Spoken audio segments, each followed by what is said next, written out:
All right, guys. I've got a video here by Mr. Green himself. I'm not sure exactly what he's referencing, but he says NASA didn't even know. This could be about the UAP things that were released. This could be about pictures taken from the Artemis mission. I would argue probably the latter. But I'm curious. I've seen this pop up on my feed a handful of times. So let's get it going. So NASA, via the Gateway to Astronaut Photography of Earth project. Well, I didn't know about this. I'll be honest with you. I also didn't know about this map that is now loading. What is happening? Oh my God. My computer is, my video capture software is slowing down. I need to close this. I need to leave. You can figure out what that is on your own. You're going to enjoy it. But this is one of several tools through which NASA releases image, and about 12,000 Artemis photos just dropped through this. Okay, Around so it's the Artemis photos. Dropped, and they are inside of this tool, which is extremely bad. It is slow. Just don't think that it's used to seeing much traffic, and it's seeing a lot of traffic right now. Like, I just clicked on this, and you know, it'll get there. That's actually way faster than it was when I was first doing this. But like, there's a general problem here, which is that a lot of these photos are pretty bad. Like, they're gonna be pretty bad. A lot of them are of nothing. That looks like the quality of like when someone would record a school fight, and it's just the whole fucking time.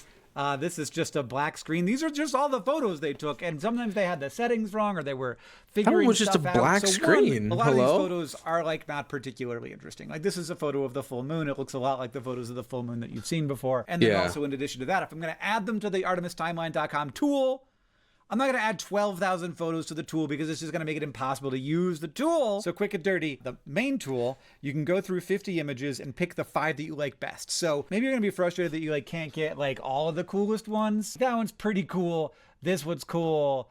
This is quite cool. Yeah, a lot of these are cool, but I want, like that one. So like 21156, that's like, I want more pictures similar to 23750 right here, of like where you can actually physically see the curvature, because anything about these, like you could, I mean, obviously not pictures of the Earth because we're fucking standing on it, but like you could very easily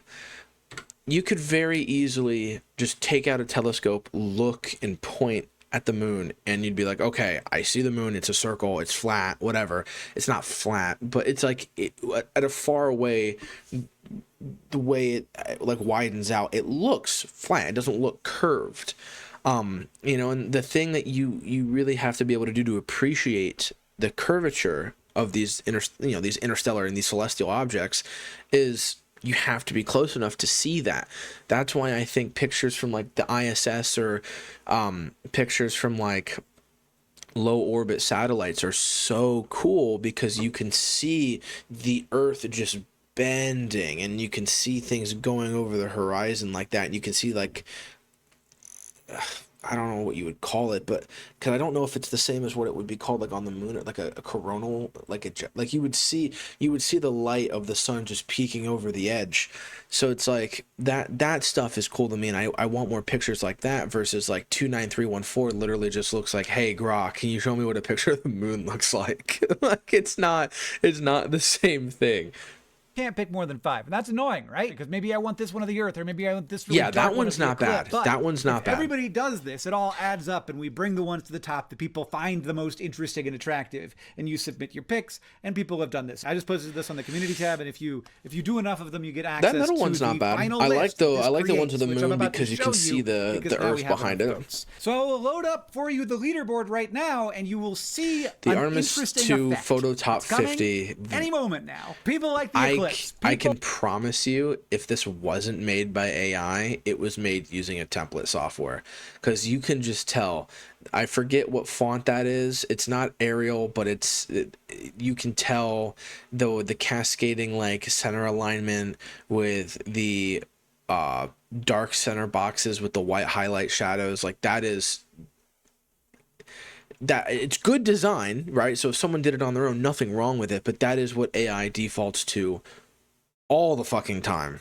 Liked the eclipse. Now, one thing is that there were a lot of these, so that whoever was taking these eclipse pictures took a bunch of them. Makes sense. They were doing this, and then they were changing the settings and going. That's what you do, especially if you are doing a long exposure. You're gonna have a bunch that have non-ideal settings. You're gonna have a bunch where there's a little jiggle, and like, but you do get these ones like this, which is like way more exposed than any of the other ones that we've seen, which is quite pretty. That looks like it's from a video game. Like all of this, like the exposure and how fuzzy it makes it look. Sun hitting particles. It looks like it's from like a 2012 video game. That's the zodiacal light, and you just get to see so much of it. And then also you sometimes get to see like little effects. Like this is the #1 most picked one, and like it's kind of nice that there are these, and I think that these are just. All right, I get it's space, but like, look at come here with me for a second. Am I crazy for saying that these pictures look like fucking dick? Like, I know that's probably like really spoiled because like we live in a fucking time where we're getting pictures of space, but this looks like a concept art for a video game. This does not look like a high fidelity photo taken on a camera. Like, I don't know. Like, oh, I wasn't showing, but yeah, like that. This looks like a video game. It does not. Yeah, it's like window glare. There's also these streaks here, which is the Earth, the brightness of the Earth. I don't know if they're interacting with the lens or with the window or something. This is crazy, but the top voted picture. They're still great pictures. Let me just be transparent. Not the ones NASA initially released, which I think is awesome. But is it the best one I'm going to show you? Is it the coolest thing I'm going to show you in this video? No, it is not. And in fact, that is not something that NASA released. It's something that somebody made. And then I asked if I could show it in this video, and they said yes. Doing a final cut on this video. Yeah, okay. Can I say the stupid thing doesn't look like a picture? I did a whole thing where I figured out everybody's favorite image from Artemis, and there's 8 days left in the calendar pre-order, which means that there is still time to make changes to the calendar. And so I did that. I swapped out September for the image that everybody liked the most. It's this one here. That is now September because it was #1, and that was obviously something I should do. Is that a real I'm very glad that there was still picture. time to do it. And if you want a 2027 calendar with photos from Artemis, and we're also doing like anniversaries of Artemis dates in the calendar, so you can like relive the experience a little bit and remember that humans can do great things. There's a link to it in the description. Now back to the video. So what you see now is that like this isn't actually that useful because if I just pick the top like pictures to include, I'm just gonna get a bunch of the same photos because everybody liked this. There's actually only 4 of these, so but everybody liked these types, you know, and then everybody liked this, and then you know you got more, and like all of these ones. Are they like edited or something? Like, these can't be raw pictures. Like nice. I love that looks like it could be a raw picture. So, like, yeah, like, that's fine. That's not gonna be ideal. It's just these feel like the ones of the moon feel so edited. A little version of this that lets me curate it, and I'm going to take that down after this because if a bunch of people go to it, it will be a problem for NASA's website because it preloads the images in the background, so I don't have to wait for them to load. That's just for me. Nobody else can use it, but if I go to vote/curate, and then I can download just the like a spreadsheet of the names of these pictures, and then I can use that to do 2 things with. #1, to populate the Artemis timeline with them. And #2, I'm going to do a head-to-head face-off tool where it's like this versus this. And then we're going to see if it changes what the top photo is. If we can see more easily see a high-res version of these. And then it'll be like a much smaller number. It won't be 12,000. It might be 200. I don't know. I don't know how I'm going to end up picking after this. But for example, we are going to pick this one. And it will also be a pain in the ass to figure out which of these. I don't actually know how I'm going to do this, but I think that there are ways to make sure I don't duplicate because these have different file names than the ones I pulled from Flickr, of course. So what I've decided to do here is to not take any account of whether or not these pictures are already in the timeline. I do not know, and I will not know. I'm just going to pick them all, and then I'm going to fix that in the merge. So I think that the right thing to do at this stage is to just do like a manual Oh, that one's nice. Like this one here, there's a bunch of them, and they all are oriented roughly the same way. There's one that looked like it was like, to line all of these up this one, that one's nice. Out of them. But what I wouldn't have thought to do, and what I really is the reason that you should be watching this video right now, is you can also do that with these pictures. So there's a ton of these Earth from the dark side pictures, and they all like kind of surfaced roughly together inside of the tool. People ranked them similarly. Like the shots of the band of the Milky Way. Super amazing nice. if you like created a time lapse with all of these images as Artemis was moving on the moon. It would make it look like you were like watching the Earth set as the astronauts did. And you could kind of see it as a video, but I'm certainly not going to do that. But I hope somebody does. But it would not have occurred to me to do this with the pictures of the Earth. And I looked at these and I thought like, I've learned everything I can from them. The only thing that's lighting the Earth right now is the moon. There's a little bit of zodiacal light down here. But like I figured that's all you could really tell from these, right? And you know, you'd think 2 of them would give you the same data as one of them. So I wouldn't even think to do a time lapse with those, to like take all the pictures and then lay them on top of each other and see what happened. But somebody did think to do that. Responsibility number 2097 did, and I asked them if I could include it in the timeline and in a video. So this is the most sci-fi picture of the Earth I have ever seen. And they would not have been able to see what we are able to see here because this is such a high ISO camera. Bro. So this is going to be much brighter than what the human eye would detect. He did not know what is that just was like pop up when you lay like these filtration through the video, I don't know if anybody's or is that like shit like rotating around the planet on the screen. So like first satellites. of all, you could see up at the top and at the bottom that like you could see the movement of the northern lights, which is very cool. But that is fucking sweet. Time lapses from the International Space Station, but never at the scale of the whole Earth. But also, we've also seen time lapses of this from the International Space Station. Over on the right, you can see a thunderstorm with like flashes of lightning. I didn't look at that, but yeah, that's so really cool. The long exposures and the high ISOs catching these flashes of lightning. But by far the craziest, most intense, like, oh my God, we are a technological species. Like you can see the satellites, not just the lights of the cities of the Earth lighting up here, which is like, that's like a civilizational planet. That is like a planet of advanced light. Oh, I want to, before I tell you the thing, I want to mention one more thing, which is that I want to know, is this right in the middle here? This like, so there's clouds, and maybe this is just clouds, but it looks like there's a glow here in the middle. Yeah, and there's like a thing that does, it may not be clouds. I feel like that might be the moon reflecting in the Earth, which I would not have thought about. That'd be wild.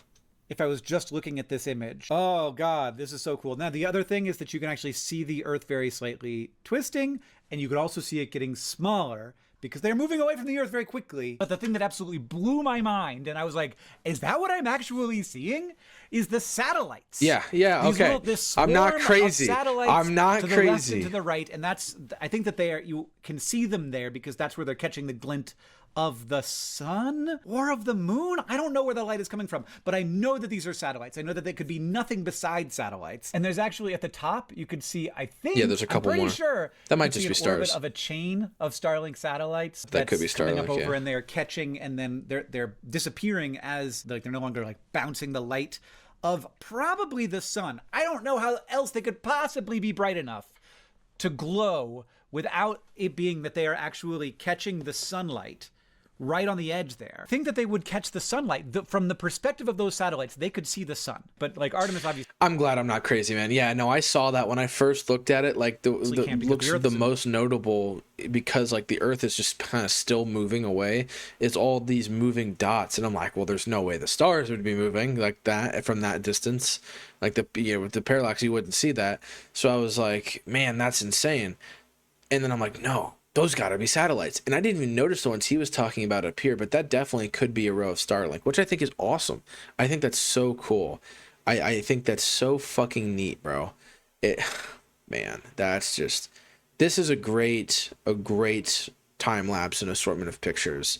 And if there was a way I could have like an electronic calendar that isn't cheesy or Chinese made or $5,000, I would do it and just have this up on the wall, and it would just be this replaying over and over. But from up where they are, I think that they could see the sun, and then they're bouncing the light of the sun to Artemis, and that is making them visible, even though they are, of course, tiny, tiny, tiny things. There's like, it's crazy that you could see them in this animation. I mean, oh my God. But you can, because it's about wild. Light. It's not about size, it's about photons.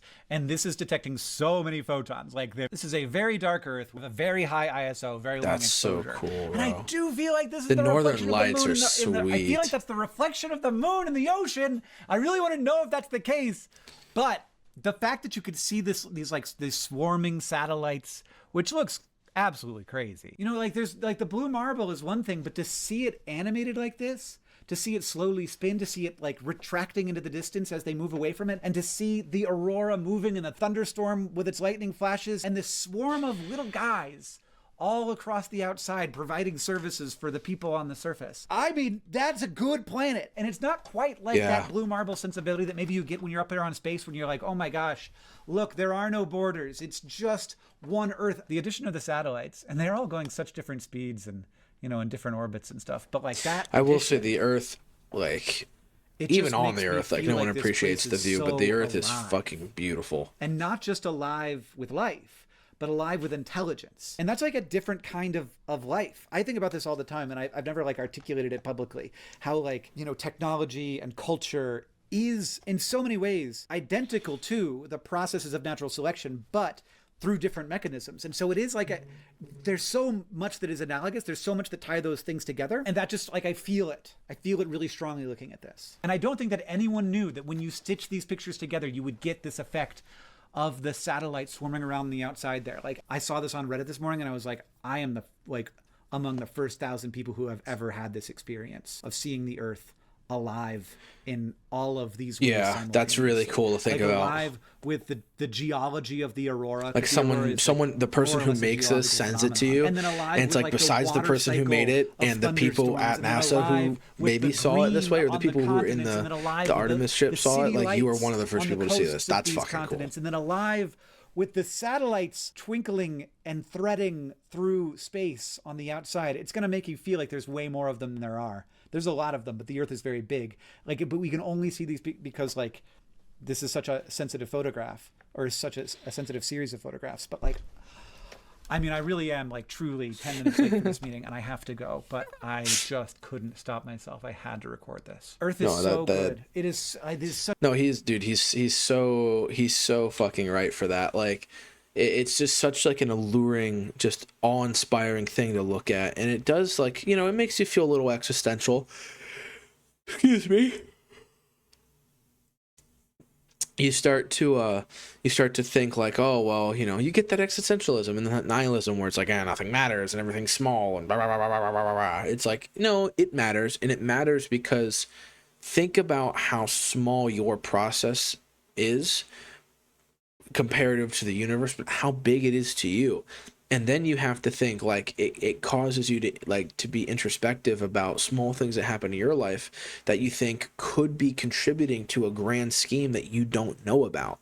Like, we say, oh, this process is small, but this planet 150 years ago, 200 years ago from space looked like fucking nothing. It didn't look like anything. There weren't lights. There weren't satellites. Like, all this infrastructure you can see from space has happened in the last 100 years, mainly. All of the development, or at least the branching out of what led to it, has happened within the last 100 years. And in the grand scheme of the cosmos, 100 years is shorter than the yapping that I've been doing for the past 35 seconds. It's just insane. That is incredibly cool. Such a good planet. And like all of these ones also made it in those. It is such a good planet.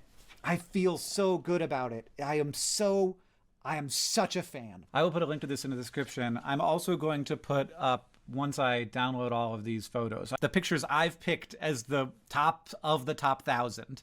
And you'll be able to like do with this or that, and we'll see which surfaces as the best picture from Artemis. What I will say is there is now no doubt in my mind that this is the best image from Artemis. This absolutely. Image. I don't think it's something that they intended to capture. There's just no way like, any still image could do more than that. And they didn't know if they were going to be able to get this shot well. I don't think that they planned to be like in a perfectly eclipsed Earth, but I guess that was what happened no matter what. They definitely did not know that they were going to be able to capture the glints of satellites. That is a thing that we found out because somebody did this and then posted it on Reddit. Can you see the reflection of the moon and the Earth? I don't see why you couldn't. It's pretty big. Yeah, you could. It's definitely right behind them because it's lighting up the whole planet. It's in full moon configuration, which is, again, just luck. Like, so much happened, like, had to go right for this image to happen, and it is amazing. Good God. So if we know water is reflective, this right? Or that up, it'll be linked in the description. And if you want to see the leaderboard, you can do that. And I probably won't have the timeline updated by the time this video is live, but I will have it updated soon after that. Thanks for watching. Do you want to play Connections? Oh, I already played it. You can't watch. I already did it. This fucking guy, man, I'll tell you. Ugh, that's fucking dope, man. Oh man, I love Hank for that reason, dude. he's such an interesting guy, and he gets so excited about that stuff, and it's so understandable because I get excited about it. I think that shit's fucking awesome. Like, I've always loved space. The only reason I even gave science half a credit of anything when I was in school was because of space.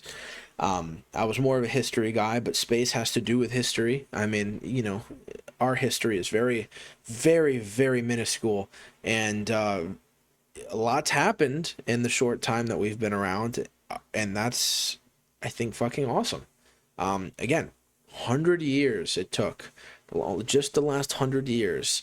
Now, it was cumulative thousands of years of human evolution to be able to get to the point where we could do something like this in 100 years. But the last 100 years is where literally everything in that picture besides the fucking planet came from. Like, the ability to be out and take that picture, things that are visible on the planet, things that are visible in space because of being originated on the planet. Like, that's insane. 100 years ago, this would have been a fucking fever dream. If you in 1926 said, oh man, can you imagine just being up near the moon and taking a picture of the Earth? Someone would have been like, yeah, that's nice. We'll probably do that in a couple hundred years, couple thousand years. Just insane, man. Wonderful fucking video. Adios.